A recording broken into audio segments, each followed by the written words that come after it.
Episode 1. The Birth That Broke the Font. The church bells rang at midnight. They weren't supposed to. Not for birth. Not in rain.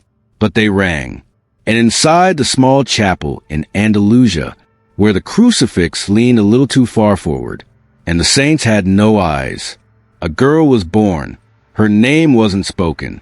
No one dared, because when the nun caught her in trembling hands, blood ran down the infant's wrists. Not from harm, from wounds, perfect, symmetrical, one on each palm, two on the feet, one on her side, the marks of the crucified, the marks of Christ. The priest dropped the oil. It shattered on the floor like an omen denied. He fell to his knees, mouth moving without sound, and then he whispered, "Not again, not this time." The mother died within minutes, face pale but smiling. She whispered something too, but no one leaned close enough to hear. Some say it was a prayer. Others say it was a name. Either way, no one wrote it down. The rain didn't stop for 3 days. And on the second day, the baptismal font cracked. Not from pressure, not from age, from refusal. Because when they tried to baptize the girl, the water boiled in the bowl, and Father Esquivel swore the steam spelled 3 words. She already is. So they locked the girl away, not in cruelty. In fear, she was given no surname, no candle, no certificate, just silence, and a scarlet cloth wrapped around her wrist to hide what she could never unmark. She grew fast, didn't cry, didn't babble, but every now and then, a crucifix near her would tilt, and when birds flew over her roof, they always dipped too low, as if bowing, or warning. They called her Lucía, because it was a name no saint carried, a name that didn't belong to Scripture, but to something before it. At 6, she touched the dying nun's forehead, and the woman smiled before she stopped breathing.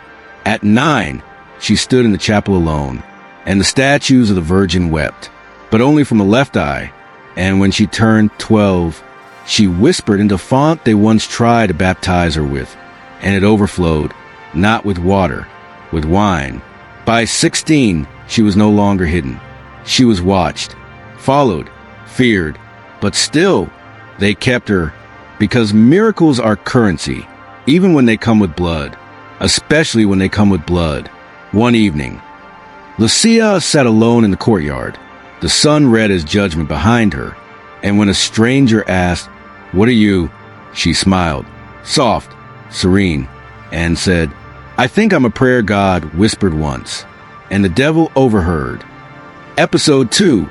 The first soul she baptized. The boy was already gone when she arrived. 7 years old, thin, lips blue, hands cold, the cross around his neck bent and rusted from too much hope. They said he drowned in the old irrigation ditch behind the monastery, that his mother found him face down in the mud, with his arms stretched wide, like he was trying to become something holier than he was born to be. They brought him into the chapel out of desperation. Not faith. No one prayed. Not aloud. Only Lucía did, but not with words. She knelt beside the boy's body, touched his forehead, and whispered something so quietly. The floorboards held their breath to hear it. The other nuns stood in silence, ready to pull her away, until the boy moved. Just a twitch, but it was enough to make the candles flicker. And one of the saints on the wall smiled. A crack formed down its plaster cheek. It wept dust. The boy gasped, sat up, eyes wide, but they weren't the same eyes. Not exactly. Brighter, clearer, too focused for someone just pulled from death. And when Lucía leaned close, he didn't cry. He touched her hand, kissed the scar on her palm, and whispered, "You found me, Mother." The room went still, not silent, still, like the space between thunder and lightning, like the gap between guilt and forgiveness that's never coming. The priest ran, left the chapel without taking the boy's name, but Lucía stayed, held him, cradled him, not like a miracle, like a completion. For 3 days, the boy wouldn't eat, only drank from the font, even though the water had turned dark. and smelled faintly of metal. And each time he drank, his voice got stronger. Each time he laughed, the crows outside circled lower. And by the fourth day, he began to hum a song no one taught him, a hymn in a language that bled. The nuns argued. Some said burn him, some said burn her, but none of them could look at Lucia's eyes, because now every time she blinked, the air pulsed, as if creation itself paused to see what she would do next. The boy stayed. They didn't give him a name. He didn't need one. He followed Lucia like breath follows the dying, sat beside her during Mass, even when she wasn't allowed inside. And when a stranger asked who he belonged to, he simply said, "She touched me," and the darkness let go. That night, the boy woke screaming, not from pain, from memory. He cried out words that split the walls, visions of fire, drowning, light, and at the center of it all, a woman in red, holding a crown of thorns, weeping blood from eyes that did not blink. He called her mother, but he didn't mean Lucia. The next morning, he was gone.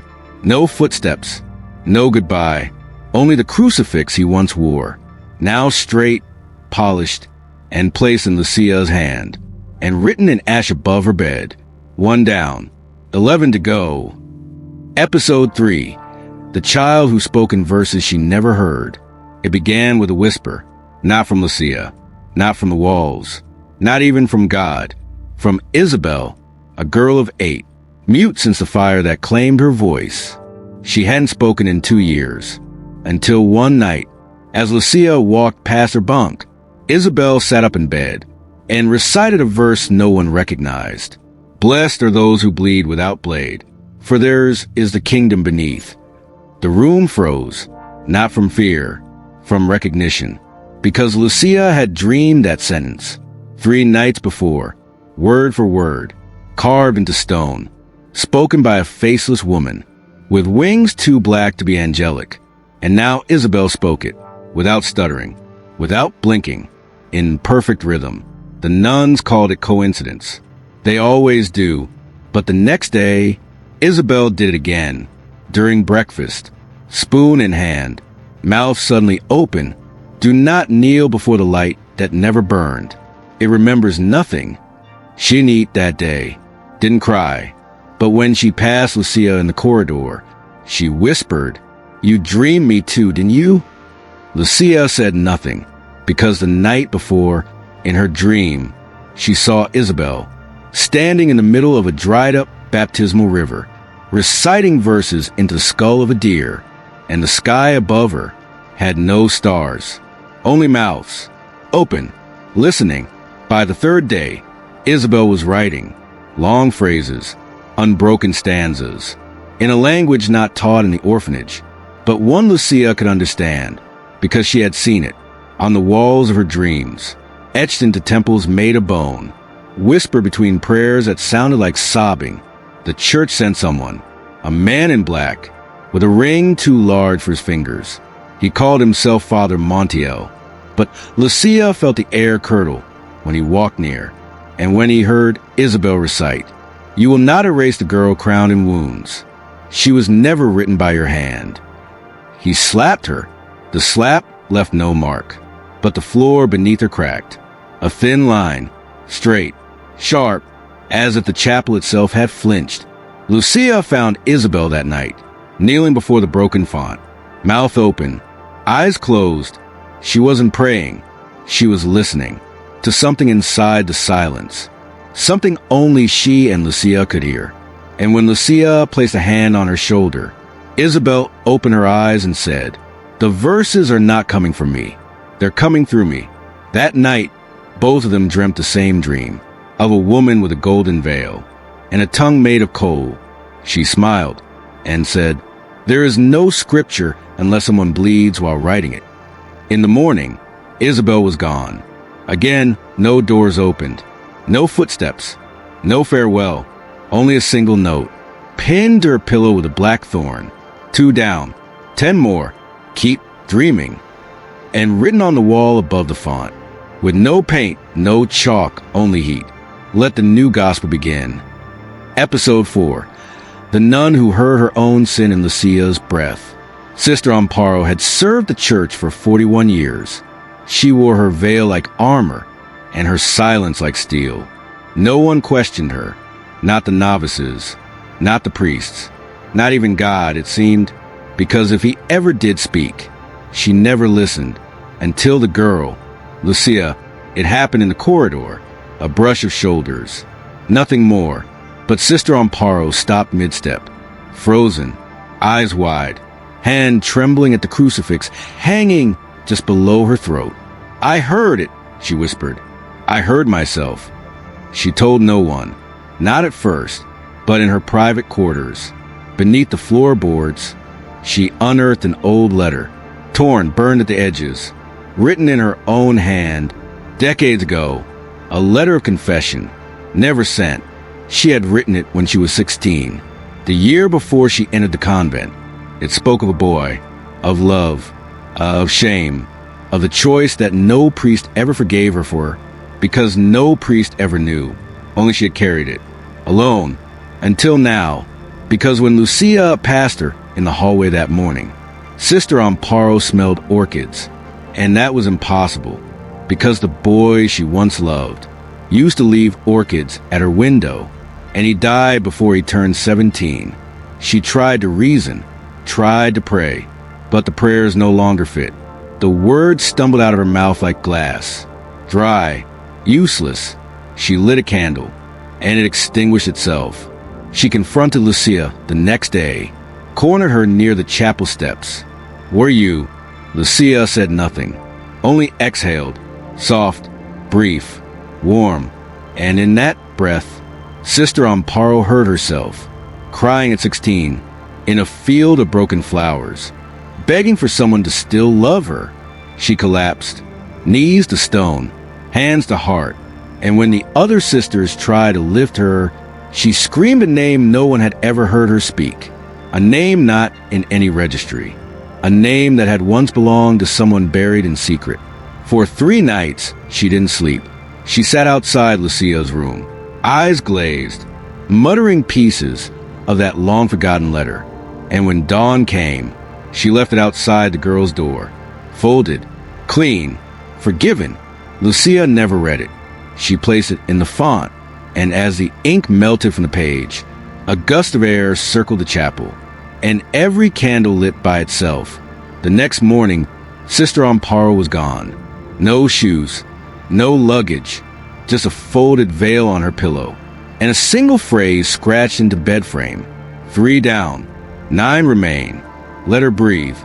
And from that day forward, whenever Lucia walked past anyone, they held their breath, because no one wanted to hear what they thought they'd buried.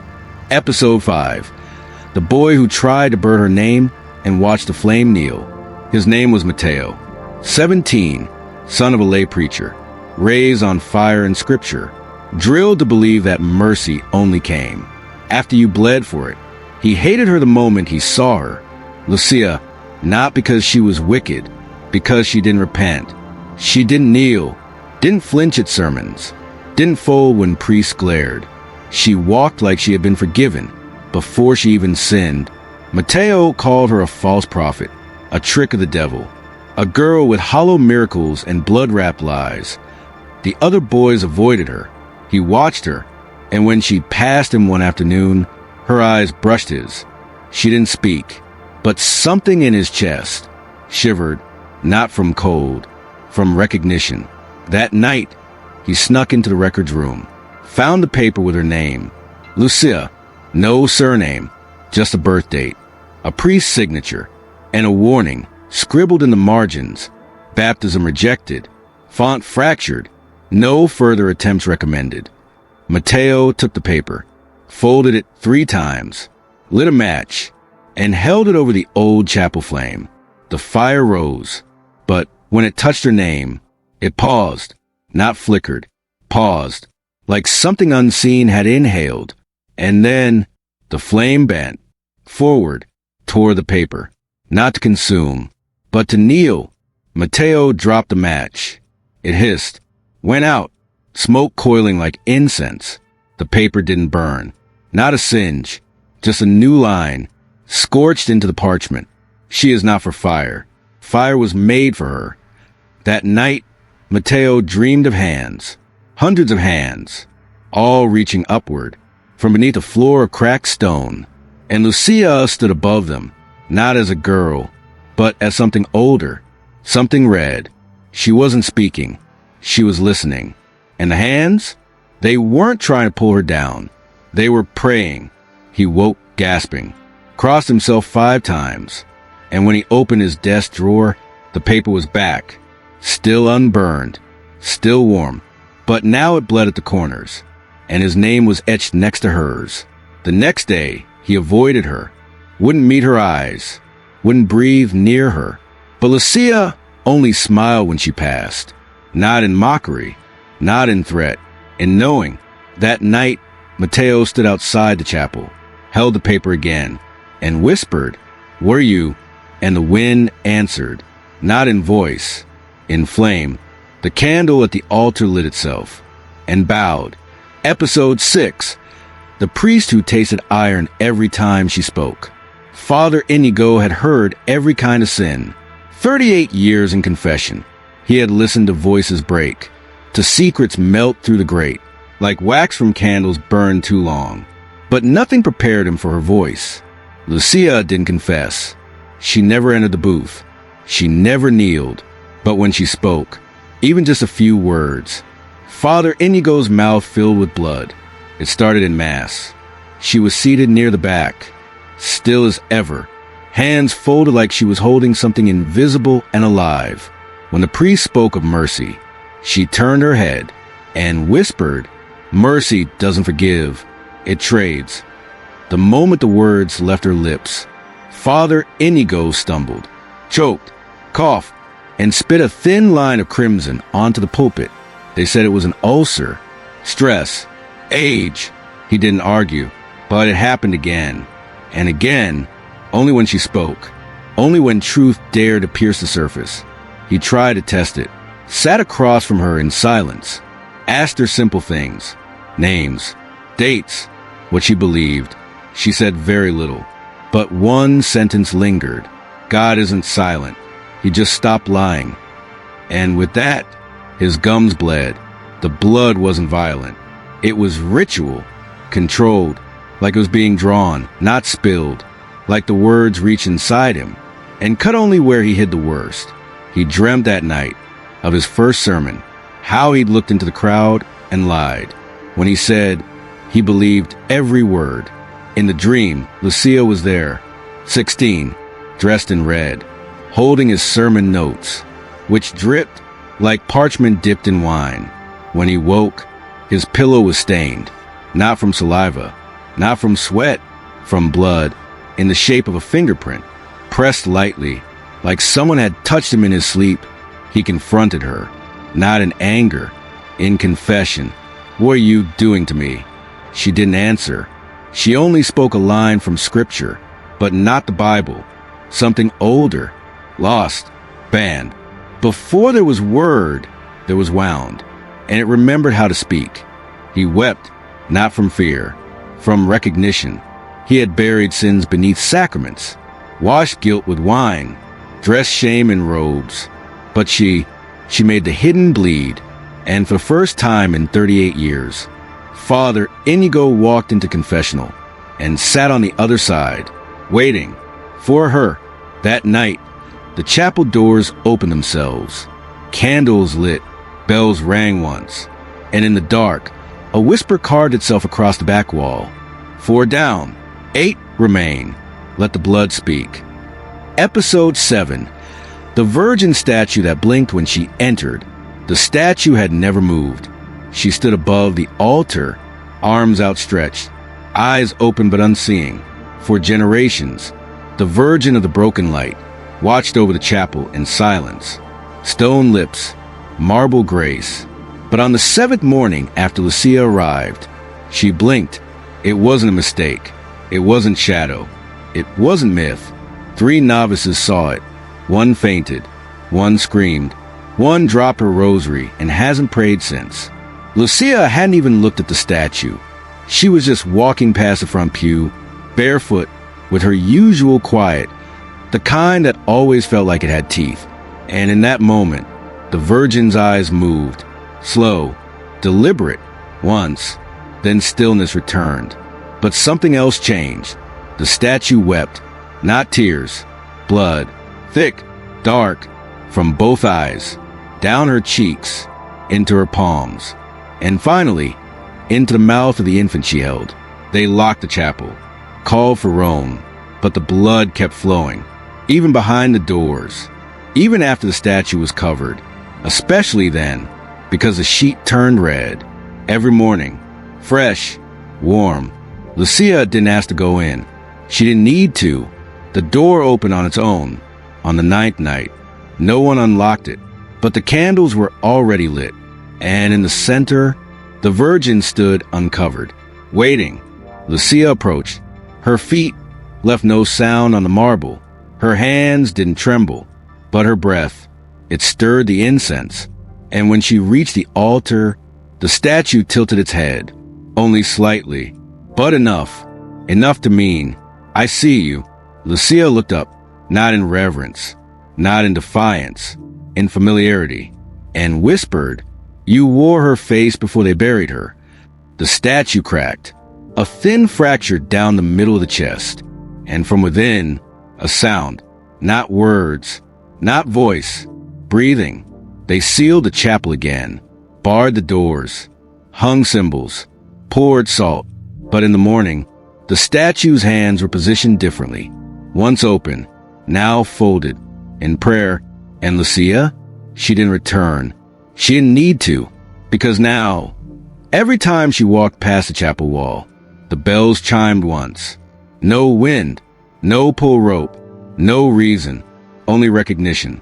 And written in red along the base of the Virgin's robe, no hand seen, no brush touched, appeared one line: 5 down, 7 remain, even heaven blinks.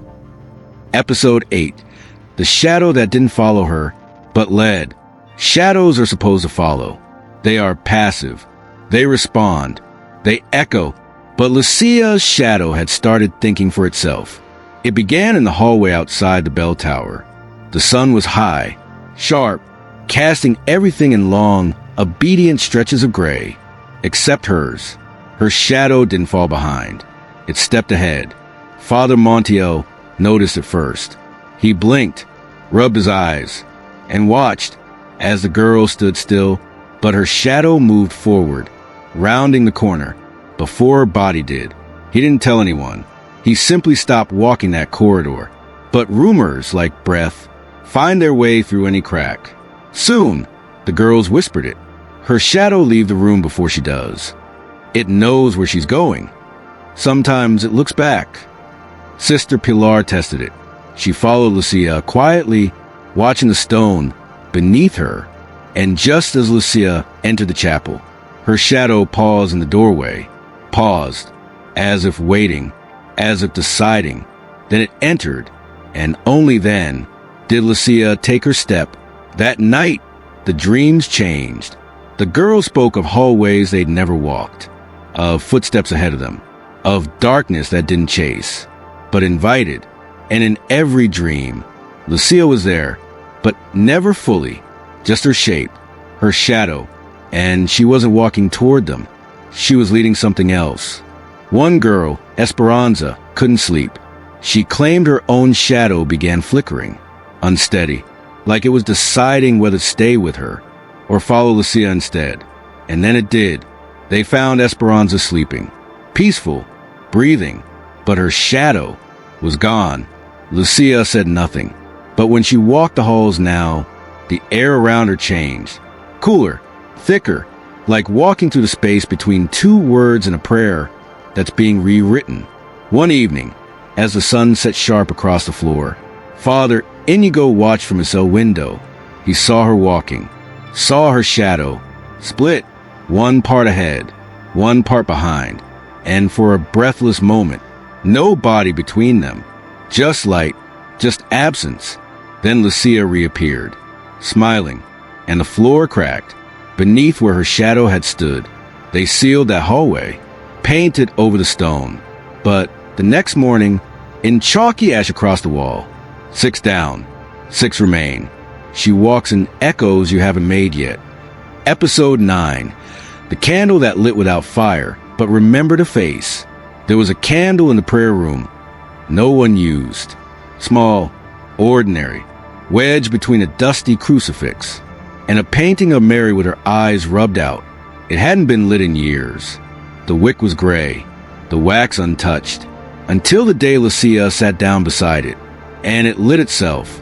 No spark, no match, just a soft glow that blinked into life. The moment she exhaled, the other candles stayed dark. But that one, it burned, softly, quietly, but not for light, for memory, because the flame didn't flicker like fire. It pulsed, steady, measured, like a heartbeat. Lucía didn't look surprised. She placed her hand beside it, not touching, just close enough, and in the reflection of the glass, she saw a face, not hers, a child, small, unblinking, watching her. She asked no one, "Whose soul is this?" The candle answered, not in words, but in weight, because the room grew heavier, like grief in a sealed letter. Sister Camila came in later that night. She saw the flame still burning. She knelt beside it, felt warmth, but when she looked into the flame, she screamed, because the face wasn't just a child. It was her child, the one she lost, before vows, before silence, the one she buried in name only. Lucía placed a hand on her shoulder, didn't comfort, didn't speak, but the candle pulsed brighter, and Camila whispered, "I never even said goodbye." The flame bowed slightly, then extinguished. The next morning, the candle was whole again, new wick, new wax, but Lucía didn't return to it. She didn't have to, because every time she walked into a room now, candles flared, and faces bloomed in their glow. Not always children, not always dead. Sometimes selves, versions never allowed to exist. Sisters who stayed silent too long. Men who left the faith and forgot why. One priest lit the candle himself, just once, and saw his brother's face. The one he told his parents never existed. He left the monastery that night. Didn't pack, didn't speak. Just wrote one line on the chapel floor. 7 down, 5 remain. Not all births come through pain. Now, they don't light candles near her. They're afraid of what will look back. But Lucía, she walks gently, as if the air holds something fragile, as if each step might crack open a memory that isn't hers to carry. And yet, she carries them anyway. Episode 10. The voice that sang her name before she was named. It began at 3:03 a.m., the hour between breath and dream, when even the saints rest their eyes. A sound rose from the chapel. Not a scream, not a whisper, a song. No one knew who started it. No mouth moved, no instrument stirred. But the voice, it filled the air like incense, sweet and ancient, tasting of tears and wine. The first verse was wordless, only hums, soft hollow, then syllables emerged, curling like smoke into shape. Lucía sung gently, reverently, as if the name wasn't being said, but remembered. The girls awoke in their beds. Some sat up, some wept, none spoke. They just listened, because the melody wasn't coming from outside them. It was rising from within, like their lungs had been storing it all their lives, without knowing. Father Montiel ran to the chapel. He swung the doors open, empty, but the candles were lit, and above the altar, the stained glass image of the Virgin was cracked, just enough to let one beam of moonlight hit the floor, in the shape of a cross. And in the center, Lucía, not standing, not kneeling, floating, only a few inches, but enough to see that her shadow had disappeared again. And the voice, still singing, Lucy, she who was, before the names, before the blood, before the silence. Montiel fell to his knees. He knew Latin, Greek, Hebrew, but this was none of them, and all of them It was a language you don't learn. You inherit, like guilt or prophecy. By morning, the voice had faded, but the name lingered, written on the chapel walls. In dew, soft, fleeting, until the sun erased it, except one word that refused to vanish. Chosen. The next day, a nun left. No note, just her rosary, wrapped around a piece of parchment. Lucia's name, written again and again, but not as a name, as a song line, each letter spaced, like it was meant to be sung, not read, and beneath it, 8 down, for remain. She was never given her name. She returned to claim it. Lucia did not speak of it, but that night, when she sat alone in the courtyard, the wind hummed, and every leaf on the olive tree near her shivered in perfect unison, as if they too remembered the melody that had once created her. Episode 11, the womb in the wall that called her back. The wall behind the altar had always been wrong. Too warm, too still, too alive, no matter how many times they painted it. The plaster peeled in the same spot. No matter how many candles they lit, the shadow on that wall never matched its angles. And then one night, it bled. At first, just a stain. Dark, shiny, seeping down like sweat from stone. But Sister Camilla touched it and pulled her hand back, shaking. "It's warm," she whispered. "It's beating." They thought it was mold, dampness, symbolic rot, until Lucia stepped near, and the walls shuddered. Not a tremor, not a quake, a contraction, like something old and fetal was stirring inside the bricks, something waiting to crown. Lucia placed her palm on the wall. Flat, unflinching, the blood stopped dripping. It pulsed instead, once, twice, then bled again, in rhythm with her heart. The next morning, the pain had peeled away in a perfect oval. Inside it, not brick, not stone, flesh, soft, vein, pink, and carved into the living wall. Script etched by bone or fingernail was a line, "Welcome back." They called for exorcism. They burned sage, salted the floor, prayed backwards, but the wall pulsed louder. And on the third night, it opened, not like a door, like a wound, peeling back to reveal a hollow chamber. No bones, no relics, only silk-strung root systems, woven like umbilical cords, like veins waiting to feed something divine. Lucia entered. No one told her to. She walked in barefoot, her fingers tracing the curve of the arch, as if her body remembered this room, before her soul ever had. Inside, the walls were covered in words, not written, grown. Phrases blossomed from the tissue like flowers. "Let me live." "We almost made it." "I was never born, but I remember the light." And in the very center, a small basin of black water. Still, silent, deep. When Lucia looked into it, she didn't see her reflection. She saw a crib, empty, but rocking, and heard the whisper of her mother's voice. "They tried to keep you out, but you were never outside." Lucia stepped out of the chamber. Blood marked her soles. The next day, the chamber was gone, the wall sealed. But one line remained etched on the stone, now calcified, now fossilized. 9 down, 3 remain. The womb remembers even when the world forgets. And every time Lucia walked past that wall, the stone warmed, and the chapel smelled, not of incense, not of fire, but of milk, ash, and something that never got a cry.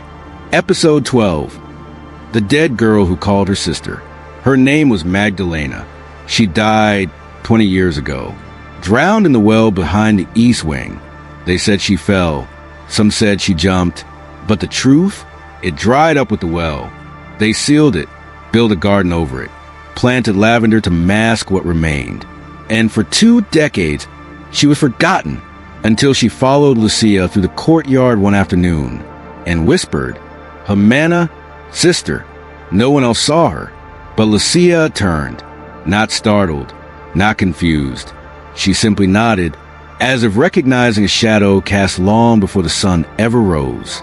That night, Lucía found a letter on her bed, folded, yellowed, edges curled with time, written in her own handwriting. But she had never written it. If I forget you, may my name rot first. If I live and you do not, may my breath carry your voice. At the bottom, L, the ink was 20 years old, so was the paper, and at the back of the letter, pressed flat and dried, a single sprig of lavender. They checked the records. Magdalena had no siblings, no cousins in the convent, but the dreams began. Girls across the dormitories reported the same vision. Lucía in white, standing at the edge of a well, holding the hand of a girl with no reflection, the two of them humming. A lullaby no one remembered, but everyone felt. The next day, a second letter appeared, pinned to the chapel door. This one not in Lucía's hand, but signed, Magdalena. She wasn't born to replace me. She came to finish what I never dared. Tell her, the cradle is still there, under the stone, under the breath. Lucía didn't speak, but she went to the garden, alone, at dusk, and knelt beside the oldest lavender stalk.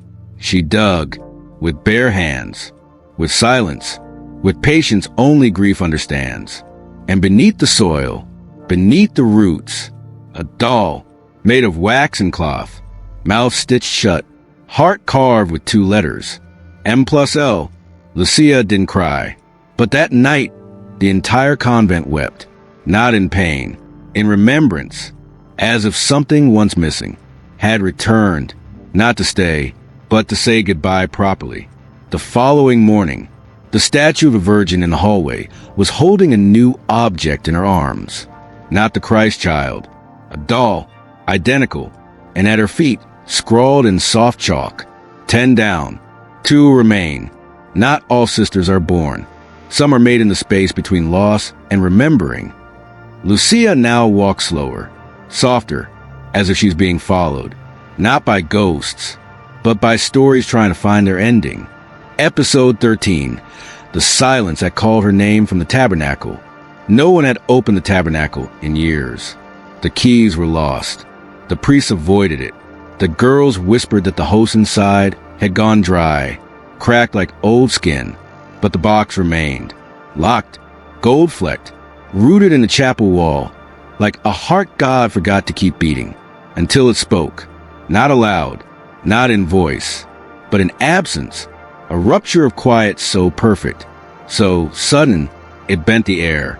The girls were kneeling, the candles lit. Lucía sat 3 pews back, unmoving. Then it came, a pressure, not sound, but recognition, the kind of silence that doesn't arrive. It remembers. One girl gasped, another fainted, and in the vacuum left behind, a word, not heard, known. Lucía, Sister Pilar dropped her rosary. She had never said Lucía's name out loud, not once, but the name wasn't spoken. It was delivered from the space between bells, from the hollow center of the tabernacle. It didn't echo. It settled, like ash on open palms. That night, Father Inigo tried to bless it. He brought incense, water, chants. The smoke curled backward, the water boiled, and the words of the rite refused to leave his throat. He opened his mouth. Only silence poured out, and within that silence, again, Lucía, she stood and walked to the altar. No hesitation. The floor didn't creak. The flames didn't flicker. But the air pulsed, as if the chapel itself was exhaling for the first time in centuries. Lucía knelt before the tabernacle, placed her hand on the door, and whispered, I never entered, but I was never outside. The lock unlatched. No hand turned the key. No hand held the key. The door opened, not fast, not dramatic, reverently. Inside, no host, no chalice, no sacred linen. Only one thing, a folded cloth, blood-stained, old. Inside it, a single scrap of parchment, with her name written over and over again, in different hands, different inks, different centuries. Lucía, Lucía, Lucía, but at the very bottom, a final line. Not called, not created, recalled. When she stood, the silence collapsed. The girls sobbed. The windows fogged. The crucifix turned slightly to the left, as if bending toward her. By dawn, the tabernacle was sealed again. The door fused, and on the altar cloth, stitched in a thread that hadn't been there the night before, 11 down, one remains. She was the prayer God whispered back into his own mouth.